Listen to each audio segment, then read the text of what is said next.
Hi, my name is Miki Hughes. This is Over the Edge. It's a podcast about anxiety. And I interview comedians and people in the entertainment industry to discuss the pandemic and what it's like being without a stage right now. And I have found out that we are all very much alike. And the guest today is Katrina Bennet from Vancouver, and she is absolutely no exception. So I will bring her up right now. Thank you for joining me. Hi. Hi. How are Thanks. you? I'm well, thanks. Thanks for having me. Good. Thank you for being here. Um, so we just spoke briefly before I brought you up, and I didn't really ask you if you wanted like an intro or anything. But how do you have any funny stories that you want to share, or Oh anything God. to even start off? Can I put you on the spot there? Uh, a funny story off the spot. You Funny know what? story. Maybe something that happened with you today. I know you're a mother. You've got two children, as well as being a comedian. Yeah. Yeah. What happened? I mean, my household is just like a constant.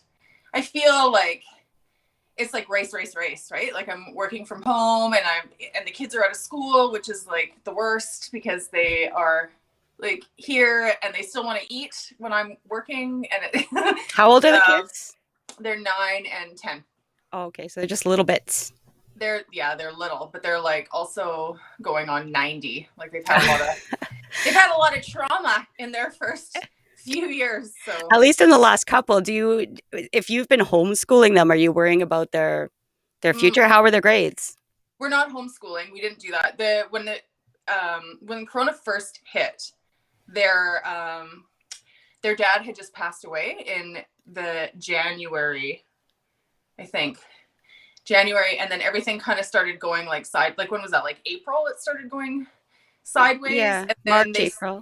yeah, that's right, March, April. So then they started moving into like online school, which was a disaster. Like, I was off work and we were trying to, and we wouldn't have made it. So the my daughter's teacher decided that she would spend an hour with her every day, which was so generous and so lovely, because I was just like in the thick of like grief and stress and trying to cope. And then they had sort of allowed us to come back to school like 4 days a week or whatever it was. So I missed that. Like, thank God, because When did everybody would be digging ditches. oh, no. When did Yeah. you get your dog? When did we get the dog? I got a rescue dog initially. In the summer of like 2019, I was dating this guy. We got a dog, and then like a week later, everything kind of went to shit. And that dog came from China and didn't speak English. Oh, So we were doing like commands, like Cantonese commands through the iPhone, and I couldn't handle it. Like then everything was just like declining, and friends of ours took that dog. But we went to counseling, and the woman who worked at the front desk had this dog, but in like a big size. But she was single, and so the dog was trained, and he was well groomed and like super nice. So I thought, oh, if we ever get a dog, that'll be the dog. And my aunt, who's very generous, found this like townhouse size he is dog. doing he's doing like a little routine behind you, by the way. Just as you're talking, he came out, he Oh, yawned, he went back. 100%. He is like, I yeah, love him.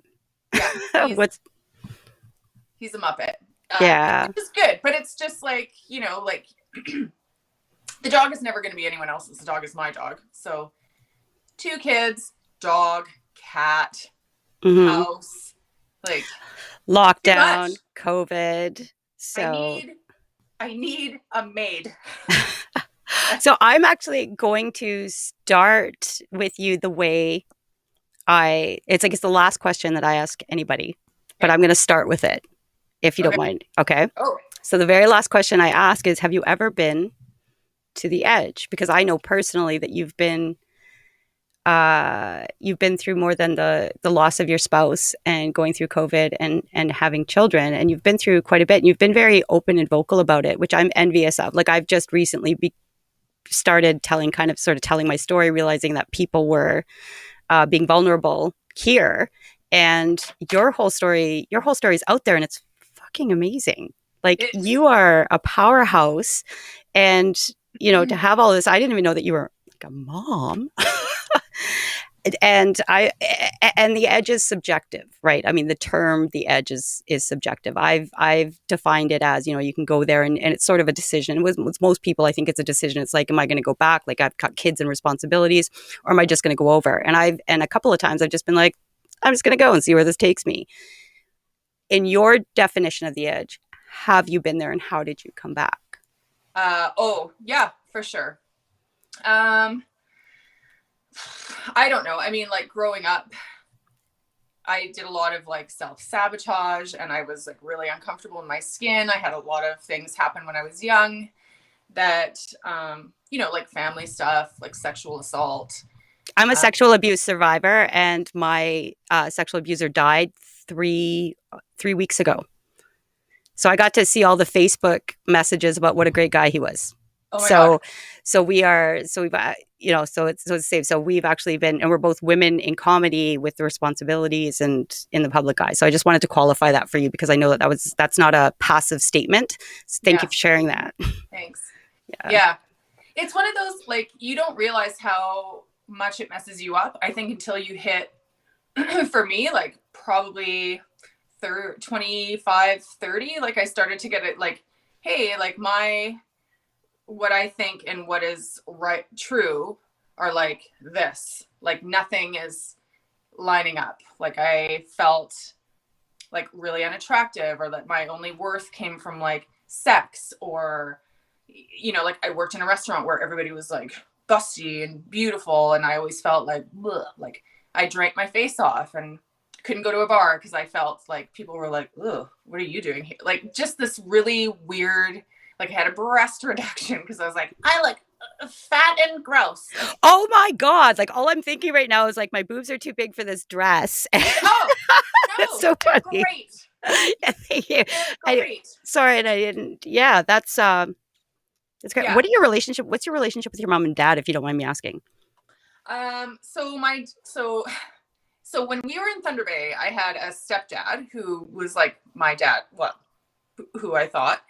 And he was great, but he had issues with drugs and alcohol, but like a lovely, like I loved him so much. And I think that he knew that the neighborhood kids, like the next door neighbors, were like doing some bad stuff to me, but he couldn't really, but I just remember him being very protective of that. And then they split. And then my biological father came and got us from BC. And so we left my family in Thunder Bay, my grandparents where we were living. My mom was going back to school to be a teacher. And we came out to BC and we didn't bond. He was 55 when my mom was 23. He was her prof. Oh, Anyway, so we oh, were there for, a few months and then I never saw him again. Like she split. He said that I wasn't his. And I never had a relationship with him. And then when I was, I don't know, maybe 9 or 10, my stepdad in Thunder Bay committed suicide. And then the next year, my biological dad died. wow. So my mom had a boyfriend who was like awful from when I was 7 to 14. He abused her, like physically abused her, almost killed her one Christmas. Holy shit. Yeah, like there's just there's so much shit now that I'm like, oh, like maybe I'm actually not a piece of shit. Like maybe there was just a little bit of stuff and like a family of alcoholics and like just trauma, right? Like generational. So in my 20s, I went through a stage of like couldn't really accept healthy love. I would rather hang out with like meatheads and test my heart and do all the cocaine and didn't like I went to the edge a couple times there. And then in my 30s kind of calmed down a bit and I like have gone through stints of sobriety also because it just doesn't work for me. Like heebie-jeebies, anxiety, like wasted, saying the wrong, like just like so much shame around it. I can tell you, as being like, I've been sober, like I quit drinking 10 years ago. You can still wake up feeling shame. Oh, like, like, yeah. yeah. The fun things are when people are like, remember 3 years ago you said something or other? Like, You're like, I do you don't want to talk remember. about that now? I'm like, I don't really know what I said, but I know what I think in my heart, so I'm pretty sure that came out. Like, Yeah. but Yeah, so there was a couple times like that, but the last, I don't know, you try and get your shit together, but then like cancer came.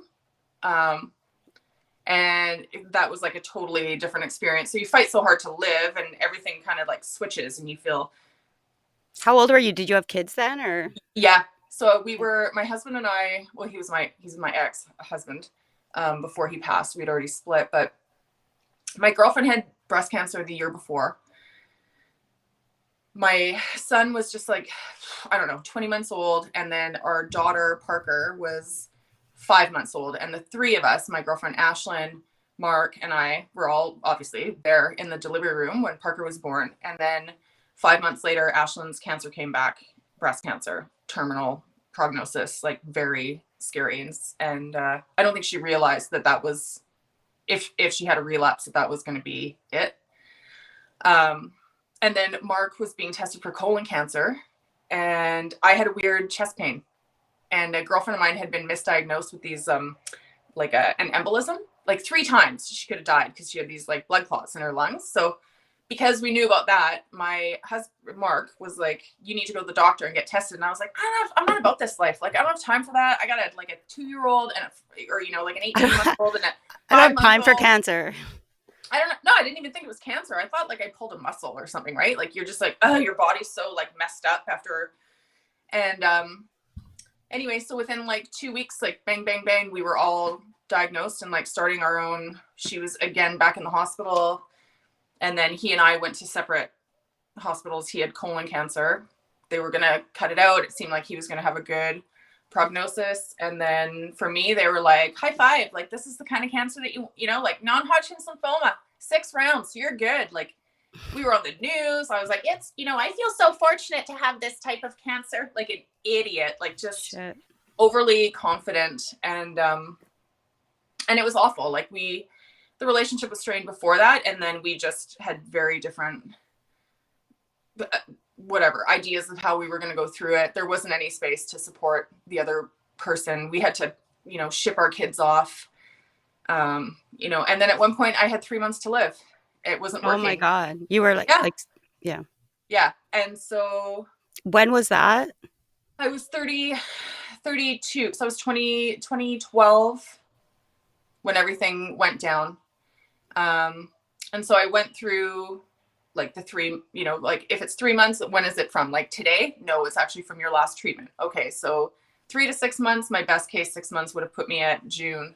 And I was like, just mental. So I had to How spend, did you come back from that? Like, what did you like? Did you do something like super affirmative, or like did you like yeah. change your diet? You're like, I'm just gonna like, what did you I went do? crazy when everything kind of happened right away. Like I came home they put me in emergency like treatment because I came down and it was like I had this tumor that was like cutting off my air essentially. And I woke up and I was going to take Mark to his hospital appointment for, pre-op.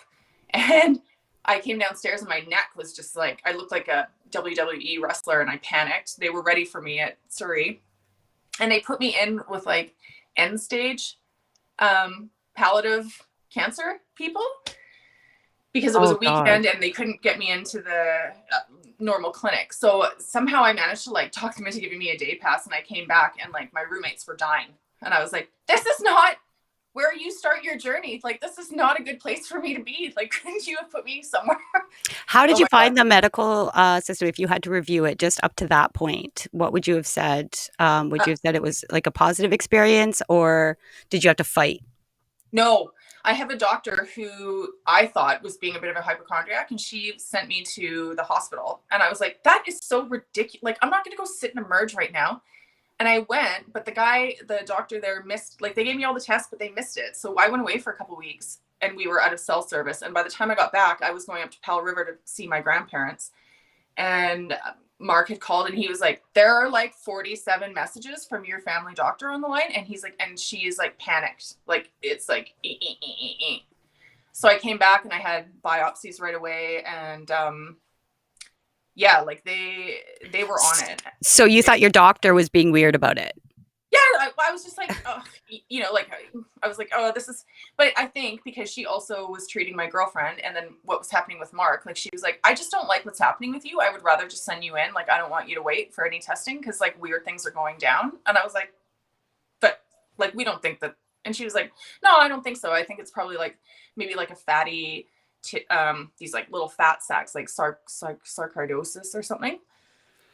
And then but they missed it. They totally missed it. So then I came back and then it was panic time because whatever the tiny little spot that was in there that was giving me this chest pain, by the time I came back was like this. So then they were like they're putting like needles through your chest plate to try and get in there and everything's dead because it's growing so fast. What did you do to combat that? Because obviously, you look like you're in good health now. Like I'm you good. obviously you beat it. Yeah. Yeah. What I, I went mental. So like all the sugar, all the flour, all the like stuff came out of the house. And here's the thing, like when you get sick, everybody and their dog has like an article for you to read and it's terrifying. It's terrifying. Just take a pile of potassium, eat oatmeal, and pray to the northern god. If you could shove 11 sticks of asparagus up your rectum and if you did, alkaline your water and just like lemon all the time, lemon, and maybe 12 coffee enemas a day, like Suzanne Yeah. Summers says, like the stuff that I was reading, it was like, it's terrifying. So, but I did start to see a naturopath and it was very like, my oncologist knew the naturopath and my naturopath knew the oncologist. So they kind of had this like, and I was doing vitamin C therapy and I was doing this like treatment where they put you in and they raise your body temperature up to like, I don't know, 40 degrees or whatever it is. And it's supposed to kill off cancer cells. But it's like really, really uncomfortable to sit through and you're sedated. And I couldn't Did you do the like chemo? Yeah, I did it all. So I Wow. was doing chemo and then I was dicking around over here with the natural stuff. And I was having like little Fijian women come over and pray on me. And I was adopted by this church out in Langley that was like so wonderful. And these women would come and take care of us and pray. And I was going to Reiki and I was doing You're meditation. covering everything. You joy. Yeah, like I had said, I was like, Oh. I don't really like whatever it is. For me, I just think that a lot of focused attention and thought can't be bad. Like it couldn't be bad. Yeah. No, I mean, So, and I'm curious you beat cancer. Like, I mean, you know what? I was just, had I not had the kids, I don't know what it would have been like, but I really, really like when I went in for my stem cell transplant and I had to, like, this was going to be like either you live or you die if it works. And I was crying in there and I was talking to this night nurse every night. And she was like, I really feel like a lot of this is mindset. And initially I had met with the specialist there and she scared me so bad because she was like, you still have to try this tester stuff before you get in here to be able to have this treatment. And, you're going to relapse. Like, you're going to have a relapse. You're going to relapse eventually. Like, this is very serious. This type of cancer, you're going to have something that's going to come, breast cancer, relapse. And I left there like, and I was like, what? She's horrible. But they have to set you up realistically, I guess. So yeah. when I went back and I was talking to her and I was like terrified, I'm watching my girlfriend decline like significantly and I'm going in to have this treatment done. And I said to the specialist, I said, listen, like, I don't want to hear anything that starts with the letter R ever again. You can tell the nurses, like, I don't want it. Like, put a sign on my door, like, don't say anything scary, relapse, refractory, whatever the hell it is. Like, I don't Because want they to hear say it. your mindset is, I mean, I don't know shit because I haven't been through cancer. But I thought if I did, like, they say that, like, like, when you have anxiety over it, and I can understand you saying that, like, don't say the R word because the anxiety and everything that you feel like, it all stays in your body, like, it all stays there. So I wouldn't want to know any of that stuff either. Like, I would want No. to just stay positive. So it's hard to stay positive when somebody's like, it's dire, I would imagine. Yeah. And like, yeah. Yeah. So I asked the specialist, I said, once I have my transplant, when's the soonest that anybody could ever leave here? And she said, well, like technically probably 2 weeks, depends on your numbers, but usually it takes people about 3. And I circled the date on my calendar. I said, I'm out of here on this date. And it wasn't happening and my numbers weren't dropping. And like, you have to like bottom out and it's like gross. And, it's hard because flush your bone marrow, and then they take your T cells and then they bleach those, and then they bomb you with like super hardcore chemo. I have no idea what any of that is, but I'm exhausted. Like I'm exhausted, and I feel like eating steak after that. Like it's Yeah. like I mean, and I was lucky, like I didn't have like, but I did a lot. And I don't know if this is like, you know, you don't want to sound arrogant to be like, I meditated and I made sure that I was, but I really, like, the nurses were like, when you're having your chemo, like imagine Pac-Man eating the cells, like, you know, like set your date. Like if you think you want to leave, I was like, I'm leaving on the whatever day it was, like the 24th. And they were like, okay. And I was like, I am. And I did. And our charge nurse came in and she was like, hey, Bennet, like, guess who's writing your discharge papers? I was like, yeah. She's like, don't fucking wow. spike a fever and come back here tonight, you loser. And I was like, high five. But Holy shit. So how long have you been cancer free right now? I just celebrated my 8th year. Oh, Yeah. It's, congratulations. thank you. It's, yeah. With mine, it was so dangerous that after I made it through the first year, which my oncologist was the best because he didn't tell me any of this stuff. But when I went in for my first year checkup, he said, you know what? The first year is usually the worst. And if you're going to relapse, you're going to relapse in year 1. It's very unlikely that you're going to relapse after this. He says, so if you make it to like 1 or 2 years, that's almost as good as 5 in our books. So you did it. I was like, thank you for not telling me any of that shit, because yeah. my girlfriend passed away 3 days before I got my results. It was like so intense. Like, Oh shit. but yeah, so that was yeah, that was like the worst. But then, you know, like things kind of get back to normal, and then you know, Mark was stable for quite a long stable-ish. He was sick, but it wasn't that bad, and he was doing okay, and he was doing some other treatments. And How old were the kids then?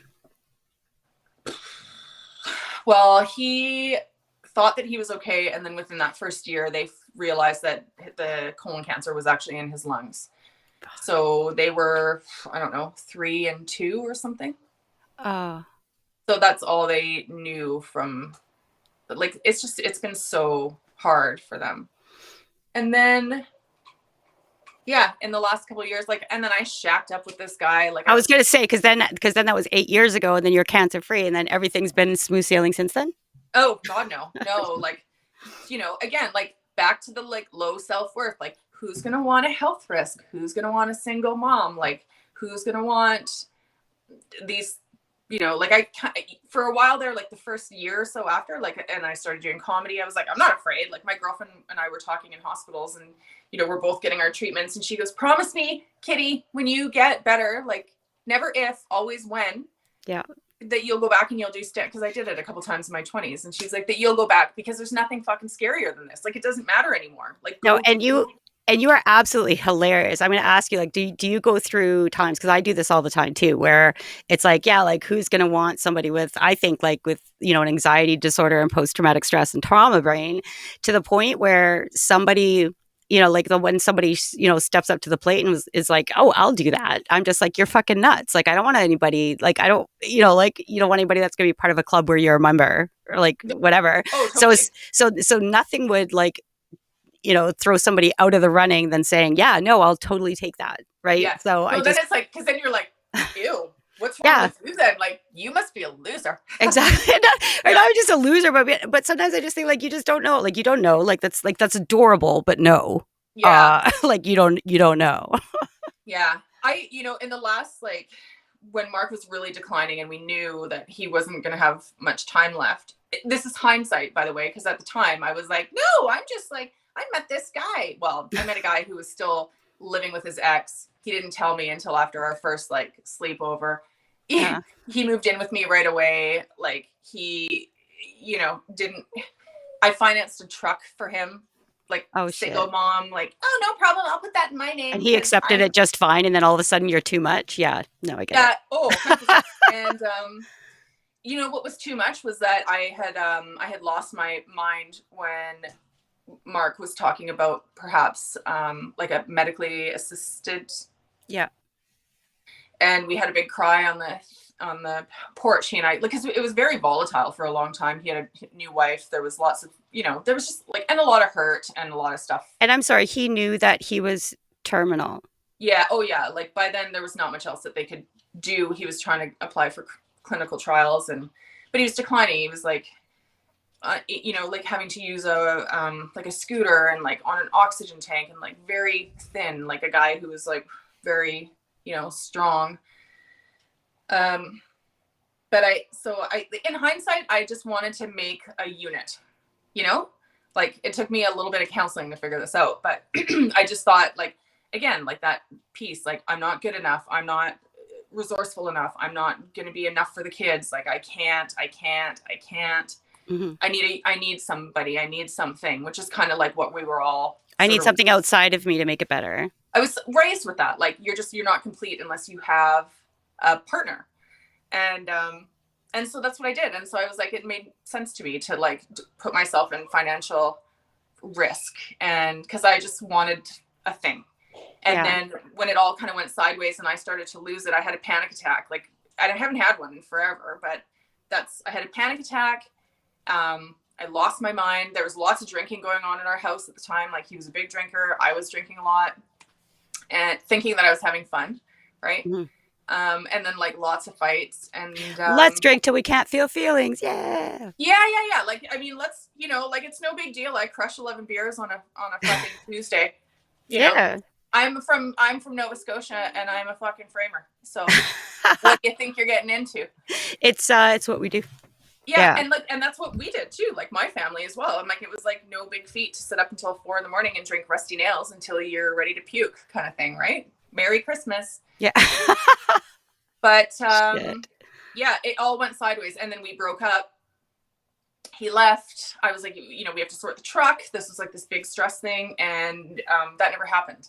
No, my ex just kept everything. Like I went through a really rough breakup just before COVID and he just kept everything. And I was just like, I was just like, you son of a bitch. Like I never. Yeah. Well, I didn't let him take it because it was all in my name, but I couldn't afford it. And so then I'm trying to flog this truck, also like terrified, like my kid's dad is dying. My son was like saying that he was like feeling suicidal. He was like 8 or 9, 8 going on 9. And I was on a stress leave. And like, I was a basket case. And there was a couple times when you talk about going to the edge where I was like, talking to my aunt and I was like, I think that I could probably just take all the sleeping pills. Like, I don't know how I'm going to be able to do this. Like, I can't handle it. It was so hard. And I was so heartbroken. Like, I was like, I'm worthless. Like that you could just be like, sorry, I know that you've got this like shit going down and you've been through the ringer, but I actually want to get laid. And you're not very randy right now. I've had to wait a couple days, so I'm leaving. The thing is, it's because you're funny. Like you didn't just you didn't decide to become a comedian, and that's what made you funny. Like you were funny. That's why you became a comedian, right? So I'm not. I'm going to defend your friend here. Just say that she probably didn't think that you were actually that, like the whole melancholy shtick. Like it's just one that I've always had. She might not have believed it. So as much as I think sometimes my friends are being assholes, just being like, oh, ha ha ha. It's like, oh no, they don't know any different from me. Right. Like they don't know that there's dire. They don't know that there's depression. They don't know that there's like serious anxiety and there's plans and there's problems. Right. I mean, so. Yeah. I've been vocal about the depression piece for a long time because I really just, I'm like, I'm messed up. There's something wrong with me. Like, I just get these like super lows, but there was a lot of things, like there's just so much compounded that you don't deal with. Do you find I'm on mood stabilizers? I'm not shy about saying that. Like I'm on mood stabilizers. I'm on stuff for stuff, and then I take stuff because of stuff, and then like I think I've had like all the diagnoses, right, and psychological assessments that now I'm in a place where I feel like it's been properly assessed. Are you in that place as well? Do you feel like you're dealing with things the way they should be? Albeit late, like I'm kind of pissed at some of the stuff because I got ADHD when I got the diagnosis 6 years ago. And I was like, you know what? This really could have helped me when you guys were calling me, like a problem child and a piece of shit, basically, right? If you just would have said like, oh, okay, this is your problem, this, and you fall into this category. Do you find that, do you feel now either between therapy, medication, or self-awareness meditation that you're dealing with things on a productive level? Yeah, I am. I mean, I started seeing a psychiatrist just before the cancer diagnosis came because I thought that a friend of mine was diagnosed with bipolar 2. So I was like, oh, that kind of sounds like me. Like, I think, like, could I just take some medication to, you know, make this all better? And Mhm. so I started working with this psychiatrist, and she was like, I don't really. Yeah, don't use fucking Google because I read it. I was like, oh, I'm bipolar. Oh, I'm borderline personality. Oh, I'm this, right? Like I'm I, all these things. And then I just, when I was finally like at the end of my rope and I just went in and I was just honest with all my questions. I was like, you know, it's like it's post traumatic stress disorder. So now I'm being treated for the thing that I'm not aiming for. 100%, that's it. Like my psychiatrist, because I was like, I want to try this medication, and like, because I just can't cope, and like I'm eating my hair in the corner and my life is so fucked up, and like I can't do this, and like and if you don't, like, who knows what's gonna happen, because like I've had like three, there was probably about three times in the last like 2 years, like losing Mark, going through a breakup, Mark, the stress from the truck, and then the kids' grief, where I was like, it was dicey. Like I was telling P.S. Lockdown. PS lockdown. You know what? COVID, I was like, it didn't even phase me. Like, people are I'm like, like, come at me, bro. yeah, they're like, Like, the world is so fucked up. I'm like, I'm gonna are tell you you right kidding? now Like, that I didn't dig myself up. I didn't drag myself back from death to get taken out by from fucking touching my fucking face. Like right? I like that's not how I'm gonna go. Like No, that's not it. it didn't. That piece was like, I was like, I'm like, bring it. I'm like, come to my house. Like, Yeah. Sorry, you were saying this, you were dealing with all this stuff. You have your therapy. You've got your kids. You're yeah. in lockdown.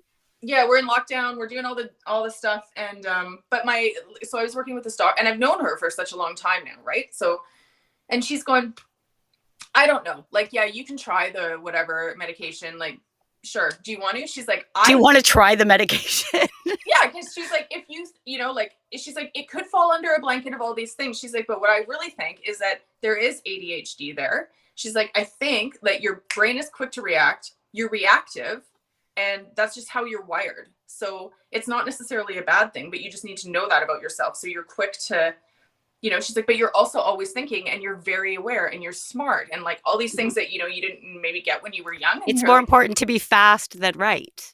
yeah, I was like, That's what I you, learned. you think I'm smart? So Yeah. we're at a place now where I said to her, like, I wasn't, after kind of everything sort of went sideways, I was like, I'm not dating anybody because I'm so sad, and like, I just don't have the capacity, and I need to be super focused on the kids because it's so mental. Like, my son was a disaster. My daughter she had regressed. She was like picking up, um, like regressing to the point where she was like wetting herself, like Oh. stuck to me, like really, really hard stuff. And I was like, I'm not drinking. I'm not doing anything. Like, I wasn't, I mean, not that there was shows to be done, but like, I was like, I don't feel funny. I don't have the time. I don't have the energy, and I just don't have the joy right now. So it was a very conscious thing to stop all of that and sort of really like do the fucking journaling, and like, Oh no! Don't even say journaling. No, I'm not listening. I'm not doing yeah, the. I'm not why doing do the you fucking journaling. why do like, I don't know. And like a lot of like, like surrounding myself with like the people who were like big supporters, and like, yeah, okay, like maybe this is just like the worst thing to go through, and maybe you're not the worst mom, and maybe you're doing a good job, and maybe you should kind of pat yourself on the back for surviving the last little bit. But there was about three times where I was like, I think I might like to go to the hospital because I'm not sure that I'm going to be able to manage. But then that flip thing is like, what am I going to do with the kids? They've just lost their dad. Like, can I go and get some time and some help? And like, what are they going to do to me in there? And like, will they That's feed for me in people with there? real emergencies, and I'm not really I'm not an emergency situation. Yeah. Listen, I haven't cleaned my house really in 3 months. And I've put on 35 pounds, not even just because of the COVID, but because I just ate.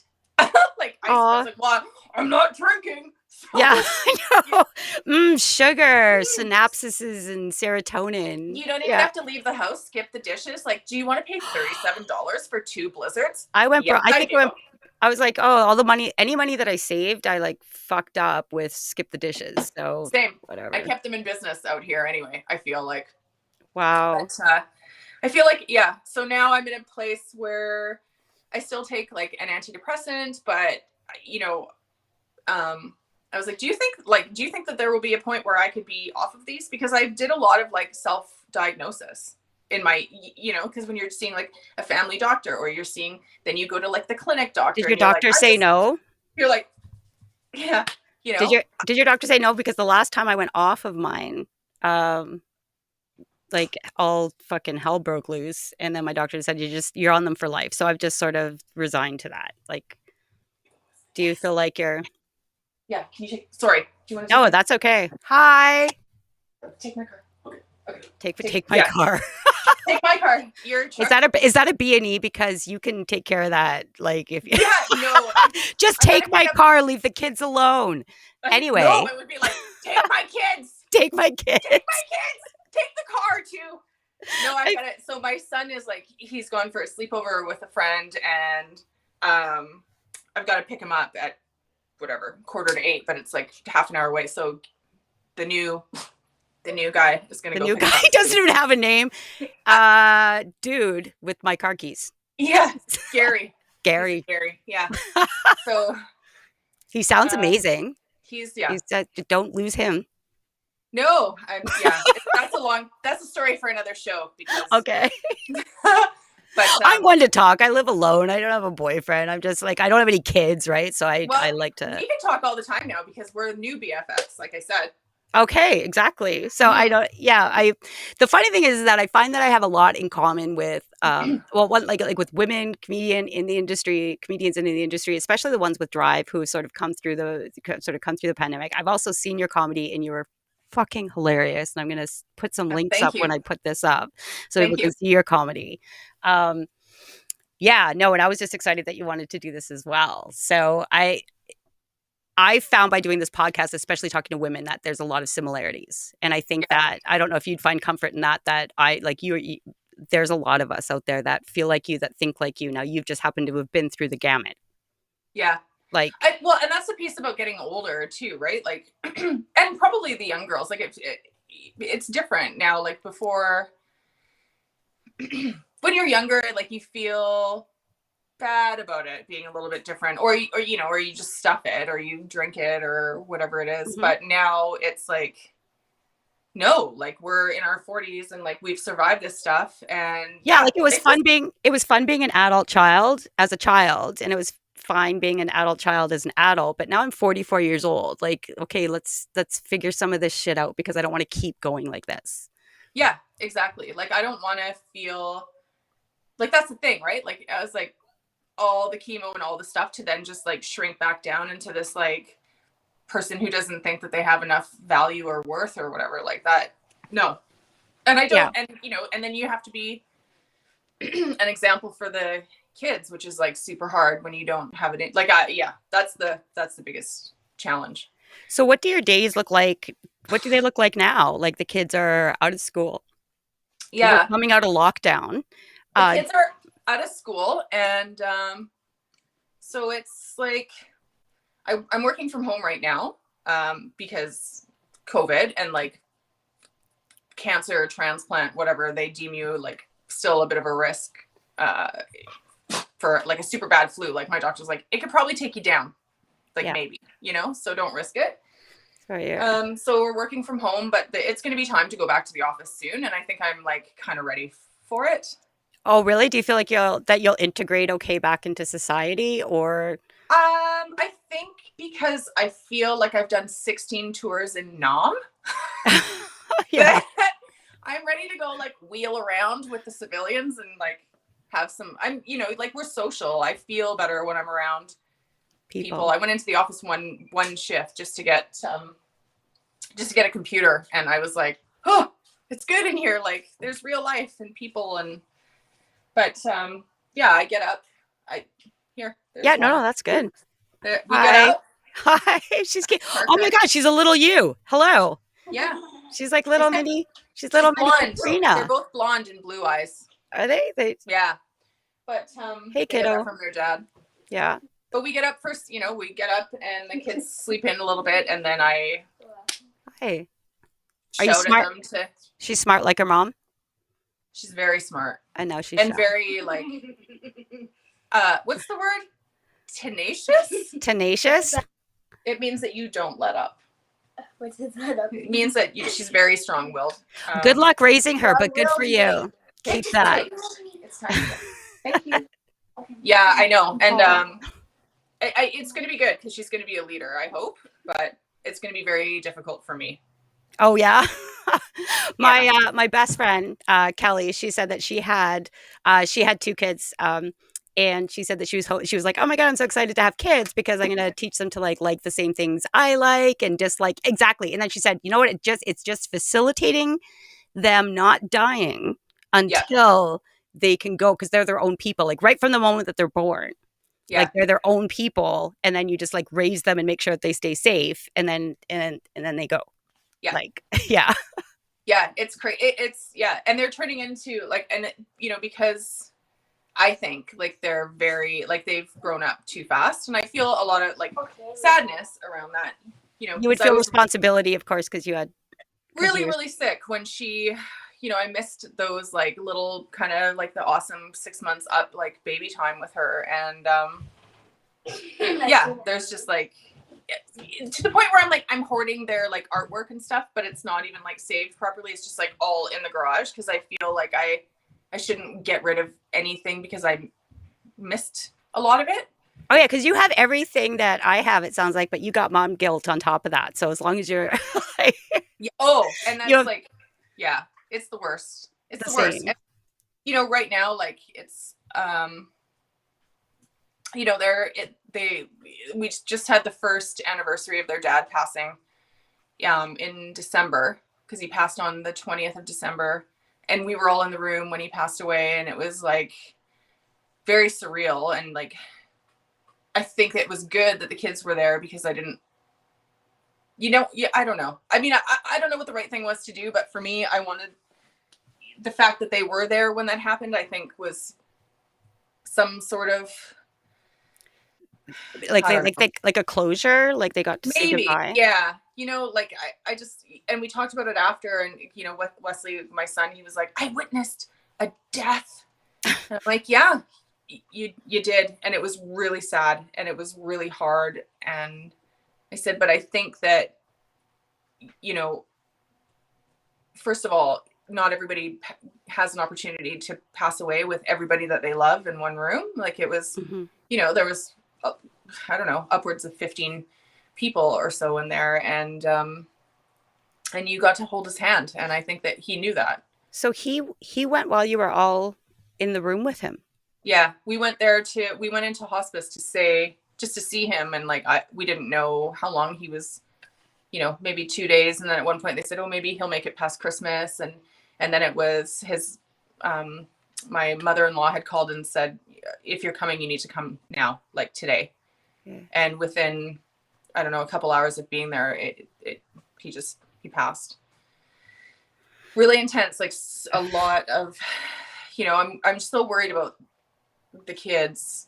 And so there's so much counseling and there's so much conversation around it. And there's so much, it's just heavy and hard, and it's going to be like that for a long time. And it's not something that ever really is it's just going to be different, which is what we're talking about all the time in our house, Do you find yeah. that over the year, like maybe it's gotten a little bit better? Do you find being like not just like being a comedian, but being able to make jokes or find like kind of the silver lining or the light side, has that helped at all, or do you think? It doesn't really. I think my daughter didn't talk about it for a year. Okay. Like nothing. Didn't cry. I think she cried a little bit the day of, and then she was very much like, everybody dies. I don't know why he's crying so much. And my son was like, what is wrong with her that she's not crying? So. Oh, they don't really understand the grieving process, or like it's just different with everybody, right? Like it's totally different. Like they're just different kids, and he's more emotional and expressive, and maybe a bit more of an empath, surfacely anyway. So I spent, a year kind of like really hyper focused on him because I was so scared because he was saying these really scary things. I was so young.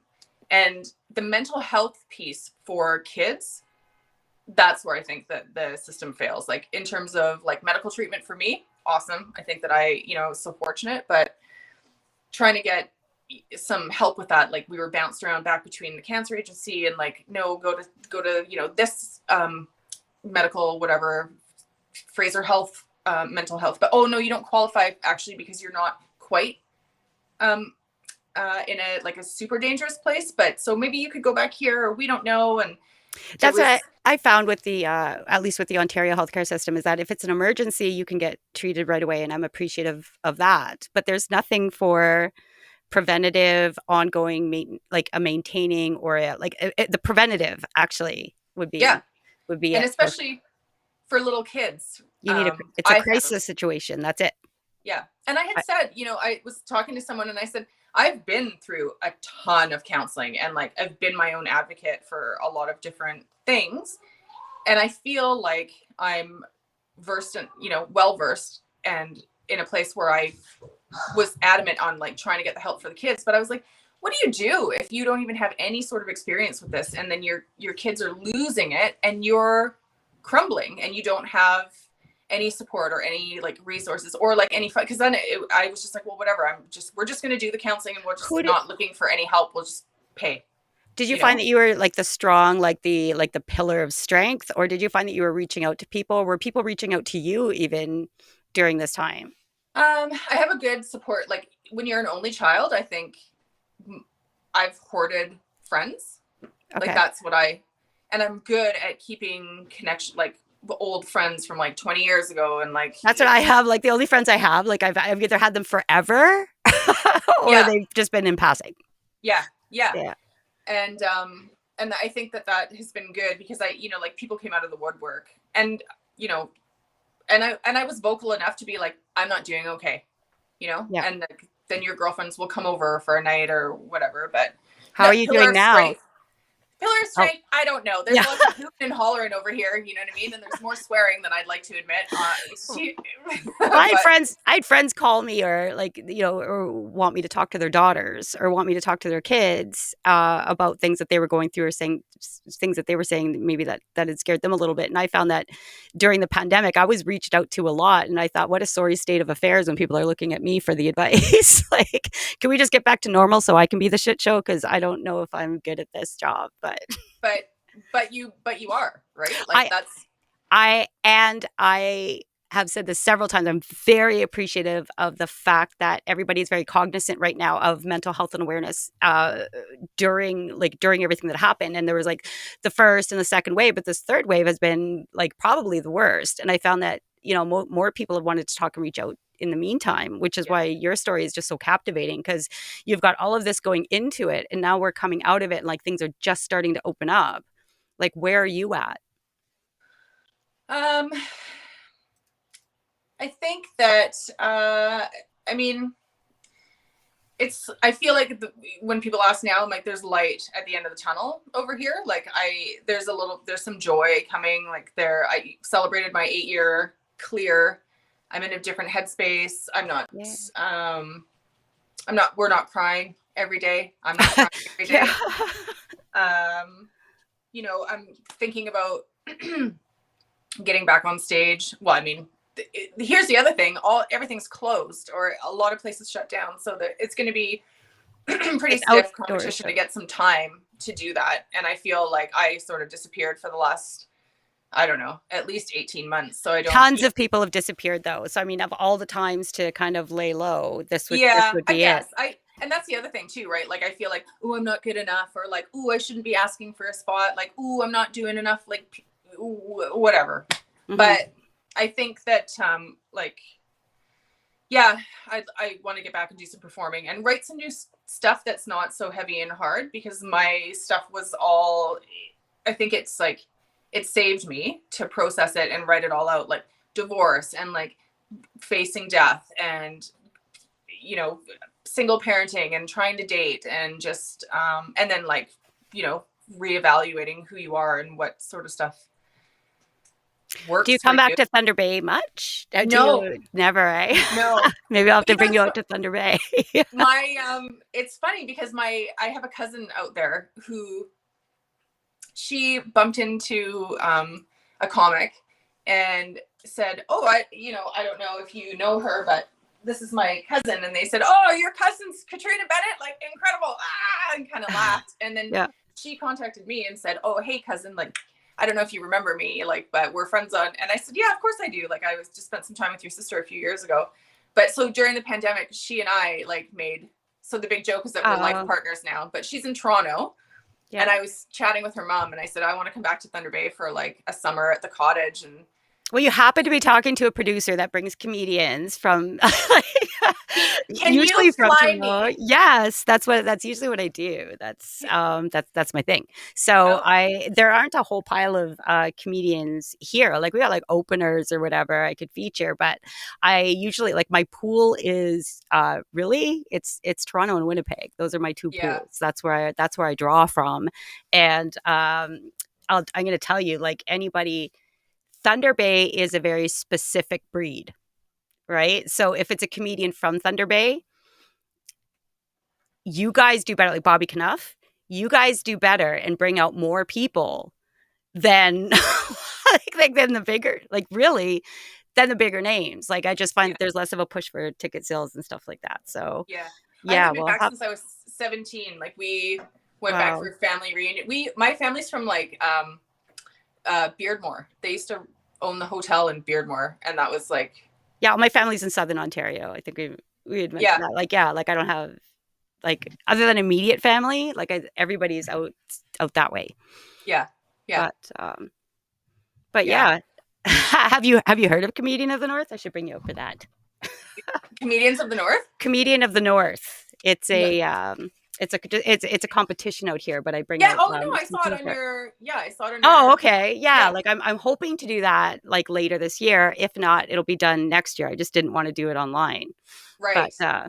Yeah. So that's the, like, I don't know. The online thing, like God bless them. And Did people you were, do any Zoom comedy? I did 2 Zoom shows. I did like a roast, which was different, but I did stand up twice just in the last month. Like I've just caved and I did it. yeah, And I don't like I'm not strong enough on stage. I can't do this on Zoom. yeah, Did you? I did one. I did one. Okay. I didn't want to do any. And then a friend of mine who, same, produces, and he said, "Hey, like, come on, it's a thing." Like, and it was good in the sense, like, it was, it was fun, but It's not the same. It's not it's the not, same. no. And And I don't watch like I know everybody's goal is to have like a Netflix special, but I need a room with people and laughter and like a physical. It's a sensual experience, right? It's the green room, it's the comedians, it's the room, it's the crowd, it's the laughter, right? It's the yeah, spotlight, it's the you know, that one group that's a little bit too drunk, you might ask to leave later. Like it's the whole thing, right? yeah, Like I don't yeah. yeah. And it's definitely different. I mean, like I said, I really want to write a solo show now that I feel like I've kind of, Like about your life, like where I like think it was going to be, initially it was going to be life in 3D. So it was going to be about diagnosis, divorce, and divinity. Because I was sent to India. I got punked essentially by a guy that I knew, sort of like through comedy, and he sent me away with a group of like cancer survivors that go to volunteer and like rewrite their story and have a chapter of your life that comes up after cancer that gives you new meaning, and that you act as an ambassador. And like, so I made these like amazing friends. We had this amazing trip to India. Like as soon as the plane touched down on the ground, I was like, I think I've been here before, maybe in a past life. Like I loved it so much, but I just couldn't. why did you Like, think you were punked? because he told me that I was coming down. I had done like some shows for him for fundraising because he had a foundation out here. He lost his son to cancer and he's just raised all this money. And so he said, I want you to do this thing for my foundation and I'd like to interview you. And I was like, but I'm not like a kid, like, and I don't want to. And it was like in the middle of my divorce and like things were so, and I was like, oh God, Katrina, like just do it. Like he's a good person, like you should go. So I went there and he had me sort of tell my story, and then he showed me this thing, and I was like, oh, who can I introduce you to for this trip? And then at the end he was like, oh, actually, like, I've been following you, and I know like your alternator and your Jeep or your water pump, something went in my truck, and it was just before, it was like November, and he's like, so here's $500 for what you call it, Toys R Us for the kids. And I was like right away, like I was like, Yeah. oh, like pity, you know what I mean? And I was like, Yeah.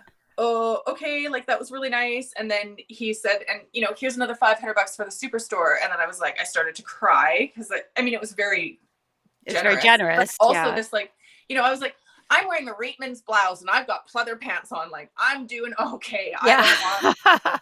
Yeah. And then he said, and there's another thing that I want to tell you. He said, I'm sending you to India. And I just bawled. And I think I cried for 3 days because I've never had anybody surprise me. And Well, if anybody's deserving after everything that you've been through and all of that, yeah. So yeah, well, I mean, that depends on who you ask, right? There's not oh yeah, everybody. no, are you kidding me? We are strong-minded women. We're gonna have our haters. We're just gonna leave them over there.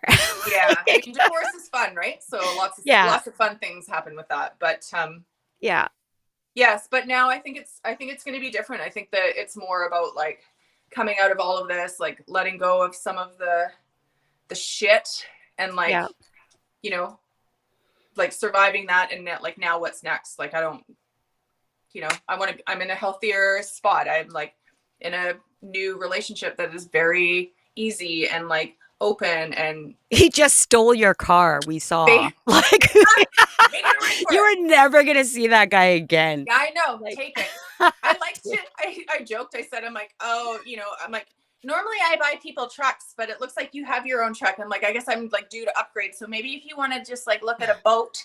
Yeah, maybe I'll look at a boat. That's a running joke. Well, how's the boat coming? I'm like, yeah, but What advice would you give a friend, colleague, somebody like that would call you in crisis? Like you've established that they're safe, they don't require like a hospital, but they're having a hard time. What advice would you give somebody? oh, this just happened, didn't it? So this is a girlfriend of mine. Well, without going into specifics, but this is a friend where, you make this friend and you think like, yeah, this is great. Like, but you're not like the tightest. But in the midst of my crisis, she just showed up at my house, and she I always was like, said that it's the outer ones. It's not the close ones that you call. It's just that outer circle. I don't even know how it happened, but she Easy. was like, I'm coming and I'm sleeping over. And she has 3 kids, and she did it. She came, she slept on my couch. She made sure that I had eaten, and like, but it's the same, like it's more like, call me because I want to hear your voice. I don't want to text with you. I want to like see what you actually sound like. And just what did you say? What's the advice? Yeah, like what would you say if somebody called you, like, or when she was there, like just to kind of talk them down, and because you've been there, what would you want to hear to? I think the biggest thing is, which we're all guilty of, is like trying to find a solution for somebody else, or having you're quick to judge, like, well, like he's an asshole, I don't like that, or whatever, whatever it is that's wrong, instead of Solving the problem, allowing some space to just let somebody sit in the yuck and sit with them, like, what did they call it? Like, I'm holding space for you, which sounds so cheesy, but like, no, it's validating. But it's really like, yeah, like, you know what, like this is hard, and like being able to say like, I have another girlfriend who's had like a really hard thing, and her daughter's sick, and she's come in and out of cancer tons of times, and it's a crazy hard life, and it's not about like trying to say anything to make anybody feel better, but it's more like, this is fucked, and like it's really hard, and I love you, and I will come and sit with you, and or just like you would come and sit with me, and I'll bring you quarters for the fucking laundry, and we'll drink wine out of back then, out of a Starbucks cup in the hospital. I don't know. I think it's just being present is the biggest thing that you can do without trying to fix it, which is what I'm like, I think maybe that's on the forefront of my head because I have to do that with the kids, because you feel like, I totally understand that. Yeah, like you want to fix it and bring it down. I've noticed since March of 2020, we have a lot of, like, obviously, like we've got a lot of mutual friends, and we've lost some comedians. They lost that battle, right? So that's just something I like to ask everybody as well, is just what kind of advice would you give to somebody maybe struggling or going through that? And I mean, I may cut this later to make you look like a total asshole because I ask everybody that question, and I might just make it Yeah. funny, but You'd be like, she said, I too know. bad. No. She Uh, said eat bat soup I and think I think it's like you got to talk, right? Like you have to be able to say like I'm fucked right yeah. now.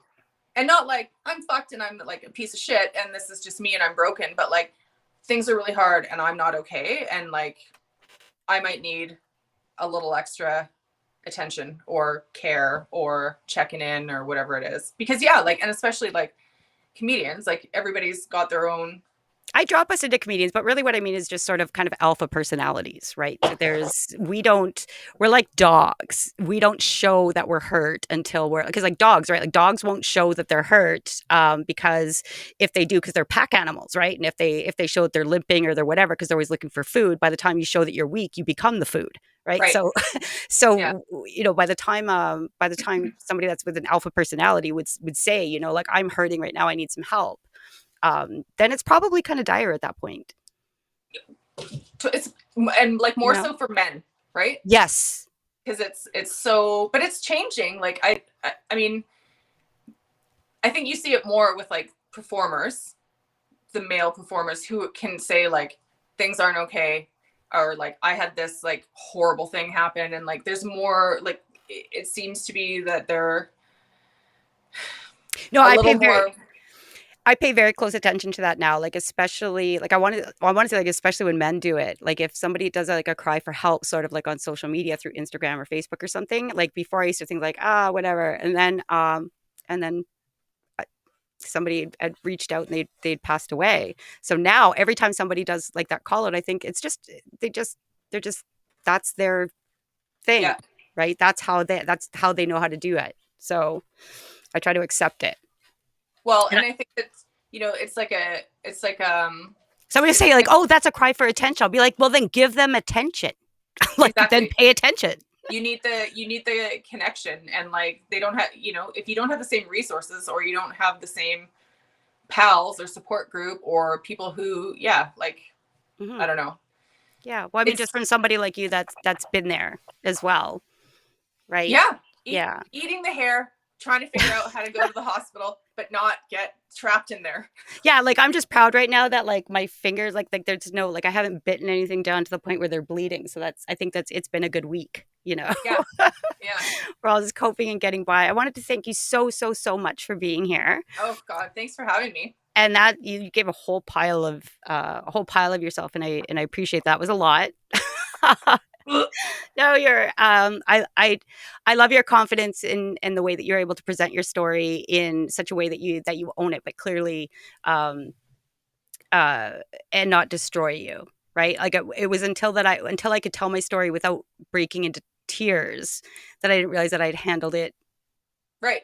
until that point. So We thank couldn't you have so. done this. We couldn't have done this a year and a half ago. You and Oh I fuck would have been no! like, I would have been crying too. There was yeah, a few things that you said, where I was just like, "Oh my god!" yeah, exactly. But Yeah, probably like we're right when coming you're through first. it, Yeah, coming through it. So and we're gonna hang out in the Thunder Bay. we will. I would like to bring you out, or I'll come out to. I spent 14 years in Vancouver. I've been out there too. If I had to go like one place where I was like around friends or around, probably like the most people that know me, it would be Vancouver. Yeah. Well, you're So, very well liked out here, it seems. oh really? I love I Yeah. love Vancouver. I love the people out there. I love living out there. I really enjoyed my time, and I will definitely be out there because there's nothing going on in Thunder Bay unless I put it on. I was gonna That sounds say so arrogant. Like there's just not a lot going on here. no. I mean, when we were back when I was 17, I was like, this is really like. It just seemed like it was very like depressed. I don't know what it's like there now, but it was very. It's a little depressed. bit. It's a little bit. Yeah, it's a little bit limited. Like there's a couple of comedy groups. There's not a whole lot of interaction between all of them, but there's not a whole lot of new people coming out as well. So I started to do some open mics. I'm actually doing a show at the Da Vinci tomorrow. Yeah. Kind of threw that one together really fast, and got a couple of local comedians to do this. And I'm really excited because it's live and it's outside, which like 2 years ago I would have been like, So I don't fun. want to do outside, but I'm excited. So Yeah. yeah, either you'll come here or I'll come to Vancouver, and we'll see each other. And thank you so much again. You've got a place to stay, and we'll get our matching ass tattoos. Oh, that's right, our matching tattoos. What is it going to be again? It's going to be an hourglass. Oh, with a yeah, that's a skull, good skull. and then fire. Hamster skull. Hamster what did skull. we say? Ostrich. Something funny. I An can't ostrich. remember what it was. Something that looks really symbolic, but it means nothing. Yeah, exactly. We'll figure it out. We've worked through our shit. Awesome. Well, thank you very much, and I'll send you a link when I've posted this one. Okay, that sounds great. Thanks so much. All right, thank you so much for being here. And if you tune in Monday night, we're going to be live with, I'm going to have to cut this because I actually don't have somebody live for next Monday. Oh, and this is over an hour. I'm going to have to cut this down quite a bit. I will play the ender though. Cut it.